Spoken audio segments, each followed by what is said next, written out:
El Niño ప్రభావంతో రాష్ట్రంలో తీవ్ర కరువు పరిస్థితులు నెలకొనే ప్రమాదం ఉందని మంత్రి తుమ్మల నాగేశ్వరరావు హెచ్చరించారు. మంత్రులు శ్రీధర్ బాబు, పొన్నం, వాకిటి శ్రీహరితో కలిసి కరీంనగర్లో సమీక్ష నిర్వహించారు. భూగర్భ జలాలు అడుగంటుతున్నాయని, రైతులు వరికి బదులు ప్రత్యామ్నాయ పంటలు వేసుకోవాలని సూచించారు. అటు మేడిగడ్డ ప్రాజెక్టుపై రాజకీయ భేషజాలు లేకుండా నిపుణుల కమిటీ సూచనలతోనే ముందుకు వెళ్తున్నామన్నారు మంత్రి శ్రీధర్ బాబు. గత ప్రభుత్వం ఏదైనా మంచి పని చేసి మంచి సూచనలు ఇస్తే తప్పకుండా తీసుకుంటాం. దానిలో ఎక్కడ బేషిజాలు లేవు. ఎందుకంటే మాకు రాష్ట్ర ప్రజల ప్రయోజనాలే ఇంపార్టెంట్.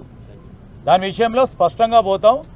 ఈరోజు నిన్న కూడా మీరు చూశారు, మా ఉత్తమ్ కుమార్ రెడ్డి గారు కూడా మరి నిపుణులతో మీటింగ్ ఏర్పాటు చేసుకొని ఏ ఒక్క క్వశ్చన్లో కూడా వారు చెప్పినారు. ఆ రోజు అక్కడి నుంచి పారుతా ఉన్న నీరు 2 రోజులు ఫ్లడ్ వస్తే ఈరోజు ఎంత ఉంది? 16,000 క్యూసెక్స్ వాటర్ ఉంది. 16,000 క్యూసెక్స్ వాటర్ ఉంది.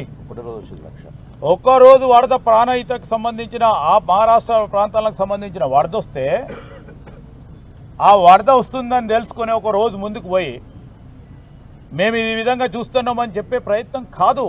ఈరోజు నిపుణులతో మేము తీసుకోవాలి. ఈరోజు ఆ ప్రాజెక్ట్ అంతా కూడా ఎవరు సూపర్విజన్లో నడిపిస్తూ ఉన్నాం? నేషనల్ డ్యామ్ సేఫ్టీ అథారిటీ వారు సూచనలు ఇస్తే తప్పకుండా తీసుకెళ్తాం. మాకేముంది? సీజన్ వర్షం పడకపోతే మళ్ళీ జూన్ దాకా చూసేటువంటి పరిస్థితి ఉంటుంది. కాబట్టి ప్రభుత్వం త్రాగునీటికి అత్యంత ప్రాధాన్యత ఇస్తూ ఒక ప్రణాళికను ఈరోజు సమావేశం లోపల అధికారులతోటి మరి ఇన్ఛార్జ్ మంత్రి తుమ్మల నాగేశ్వరరావు గారు, సహచర మంత్రులు అందరితోటి కలిసి నిర్ణయం చేయడం జరిగింది.